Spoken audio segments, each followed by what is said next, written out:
Hello, you. How are you? Going to tell you a story. I know, what a surprise. But this story is kind of a worst version story.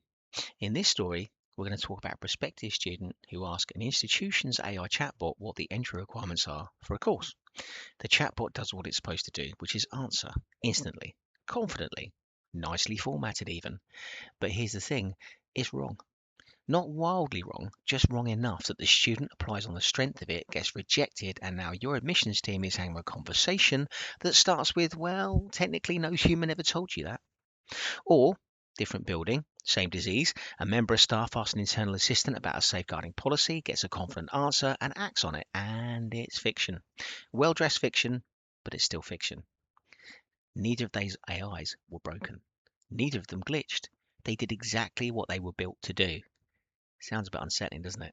Well, let me explain to you how that happens and why we can make sure it doesn't. Welcome back to AI Levels. I'm Andy Logan, your AI education guy. Last time we talked about agents, which you may remember, well, I hope you do, is AI that can act rather than just answer. Today we're going to talk about the thing that decides whether any of that answering can actually be trusted, grounding. Now, grounding, what it is, how it's built, and this is the bit that I really want to land, why building it is a lot harder than it sounds. We're going to talk about all of that stuff, and the explanation is going to get stranger and more useful than you'd expect. Let's start with a person, not a machine. Imagine the most well-read individual you've ever met. Ask them about the French Revolution. Ask them how photosynthesis works. Ask them the offside rule. They'll be flawless every time. Now ask them your university's late submission policy. They're not going to know. Obviously, they're not going to know. They've never set foot in your registry office before. They've never sat through Friday afternoon extenuating circumstances conversations. Fine. Any sensible person in that position would say, I don't know. Except let's pretend in this scenario, the person we're speaking to doesn't say that because they were built or trained, if we're being precise, to always be helpful. And helpful to them means giving an answer every single time. So what they do is they reach for the nearest plausible sounding thing built out of every late submission policy you've ever seen anywhere else. They get the right shape, they get the right tone, but they've got the wrong institution, and they say it with exactly the same confidence they used to tell you what the offside rule was earlier. That's ungrounded AI. Not stupid, but confidently generic. And confidently generic is actually far more dangerous than obviously wrong, because nobody double checks things that sound right. Here's where it gets properly interesting though. This next bit is another story, but it's not really about AI at all. It's a story about you and your own IT department and what you've been doing quietly and correctly for the last 20 years. 2 decades ago, a lot of institutional information sat out in the open. It was there for all to see, but it wasn't easy to access it because most people didn't have access to the right tools and the right equipment. Now, since then, that access has improved. So IT and information security teams have done exactly what good IT and information security teams should have done, which is locked the genuinely useful stuff away. They put it onto an intranet. They put it onto SharePoint. They put it behind a login. The things such as their policies, their procedures, the actual granular detail of how your institution really runs has been moved deliberately out of public view for entirely good reasons. Reasons such as data protection, governance, and common sense. Now that means that right now, quite literally, there is no way for a generic AI to answer a question using that content. It's not being cagey. It's not being lazy. It can't get that content. It can't get that information. It's got no access to it. So it's giving answers on policies and procedures that it doesn't know are true or not. Unless, and this does happen more than anyone would like, someone's carelessly leaked a chunk of it onto the open internet, in which case you can expect a phone call and a very sticky meeting with your DPO very shortly. But here's the thing, it isn't that generic AI is bad. It's that you, or rather your IT department, has done their job properly. And they spent 20 years building a locked room specifically so AI couldn't get into it. They built a wall, and the wall was the point. The wall was good practice. The wall wasn't wrong.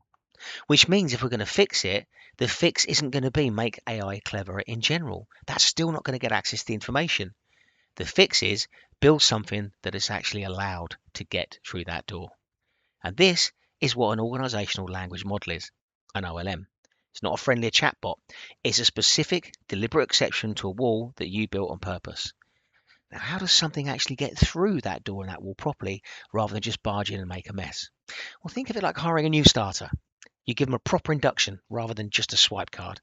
First, someone has to work out what's actually in the building worth reading. Every policy, every handbook, every SharePoint site, every bit of your internet that's ever been written with an actual human in mind, all that content has to get pulled together and indexed, which is a much bigger job than it sounds because, frankly, institutional content is famously, gloriously inconsistent. You've got three different versions of the same policy. One of them's in a PDF from 2019 that's not been updated. One of them's buried 4 folders deep that only one person in the registry knows exists. And then, and this is the part that actually makes it grounded rather than just connected, the system has to go and read the right document at the exact moment someone asks a question, not just rely on a fuzzy memory of everything it was shown once during setup. That's the retrieval bit that we talked about earlier.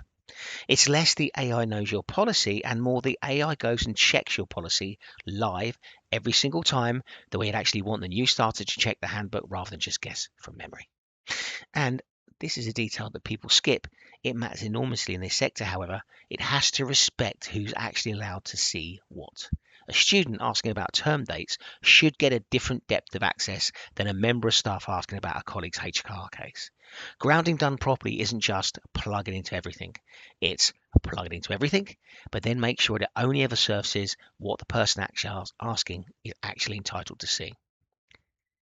If you get that wrong, you haven't built an AI problem, you built a data breach with excellent customer service. Let's talk about our AI explainer section because I just mentioned a few terms that did a little bit of heavy lifting. First, let's talk about RAG, which is Retrieval Augmented Generation. It's a terrible name, but it's quite a simple idea. Basically, it's the mechanism behind the door. Before answering, it goes and reads the real current document and then answers from that. It doesn't answer from memory. It's an actual thing that it's fetched live. Indexing is the unglamorous groundwork underneath RAG. It does all the organization, sorting out the intranet and SharePoint content into something searchable in the first place, which, if institutional content is anything like most institutions' content, is roughly the digital equivalent of alphabetizing a skip. And of course, hallucination. Remember that one from episode 1? Yes, you do. Yes, you do. Hallucination is confidently stating something false because saying, I don't know, was never given to it as an acceptable answer to a question. Door, groundwork, mechanism. Those are the things to remember. One more thing I want to talk about here, and it's a bit of a catch, and it's one thing I want you to remember out of all of this, but then I say that every week. I want you to remember all of this. I'm not just doing this for the good of my health. Getting an AI through the door is not the finish line, it's the starting gun. Plugging a chatbot into your SharePoint is an afternoon's work for a half-decent developer. Genuinely. Almost anyone can do that. I say that, but you've never seen me try and do it, so let's move on. What separates a system that's technically grounded from one that makes you go, oh, actually, that is good, is everything that happens after it's set up. And that part takes years, not afternoons. Testing it against every horrible edge case a real student or a real stressed member of staff will actually throw at it, ambiguous questions, a question asked in panic at 11 at night, the question that's almost but not quite covered by the policy. When it does that, it builds guardrails. And when it's building the guardrails, it's making sure what the system generally doesn't know, it admits it doesn't know. And it will say so plainly instead of quietly padding the gap with something plausible. It's proprietary tuning, actual invested effort, not a checkbox, to make the thing behave consistently on a Tuesday as it does on a Wednesday, and make sure that on results day, for instance, when everyone's stressed and the questions get weirder and more specific, it can still cope. And it's ongoing. Institutional content doesn't sit still. Policies change, term dates move, a new safeguarding procedure gets published on a Thursday afternoon, but nobody tells the AI about it unless someone's built the process to keep it current. A grounded system that was accurate in September but never touched again isn't grounded by January. It's just quietly, confidently out of date. So the honest way to think about it is this. Connecting an AI to your intranet can get you through that door so it can answer the policy questions rather than guessing. But everything that makes it trustworthy once it's inside, the refinement, the guardrails, the safeguards, the years of watching it fail in small, tiny, fixable ways and fixing them, that's the actual product. Anyone can point an AI at a folder, at a door, at a wall, but making it behave once it's through is the bit that's genuinely hard, and it's also genuinely the difference between many vendors. So, if you're sat there thinking practically, well, how do I actually check this? Here's a handful of questions that can do most of the work that you can ask your vendor, including mine. I'm happy if you'd approach me with these questions. Ask your vendor what happens when an answer that's needed isn't in the source material that the AI has access to. If the answer is some version of "it does its best," then panic, because that's not grounding. That's hallucination wearing a company lanyard. Ask how the content actually stays current. Is there a real process for updating it when a policy changes, or did someone index everything once during the sales demo and quietly hope for the best? Ask how it handles permissions. Does a student asking a question get shown the same depth of information as a staff member? Or has somebody actually thought about who's allowed to see what? And ask how long they spent refining the behavior, not just building the connection, because that answer will tell you more than any feature list ever will. Ask too about humans still in the loop, because grounding doesn't remove them. It just changes what they're needed for. Less firefighting, wrong answers. They're still very much needed for judgment calls that a machine should be making alone. The honest pitch, and the only one that makes it worthwhile, is if they say it never gets it wrong. It knows the difference between what it actually knows and what it doesn't. And most importantly, it will tell you which is which consistently. Remember our Tuesday we mentioned earlier? Even on the Tuesdays, if it doesn't know, it'll say, I don't know. And you may think I keep banging on about this. I keep over egging the pudding. I keep coming back to it. But it's important. It's vital you understand just how many times AI isn't grounded properly and isn't told that it's okay to admit it doesn't know. So what it does is it just goes and gets an answer, any answer, and that's where the problems start. Check your grounding. It's one of the most important parts of AI. Here's one more story, because the receipts that are considered in here, they'll basically cover everything we've just spoken about. Now, earlier this year, a detection team quietly checked 300 papers submitted to one of the most serious machine learning conferences on earth. They found over 50 with at least one fabricated citation. They had invented sources that were formatted to look completely legitimate. Every single one had already been read and approved by 3 to 5 expert human reviewers, machine learning experts, reviewing machine learning papers, missing machine generated fakes at that rate in the field that invented the whole technology. Oh man, if the people whose entire professional discipline is catching this can't catch it consistently, what exactly is the plan for a front desk chatbot with no peer review panel standing behind it all answering 300 questions before lunch? Now, that's not a reason to distrust everything, but it's the entire argument for asking every time whether what you're looking at was actually built to check its work or was just built to look and sound like it did. So, not every wrong answer is a glitch.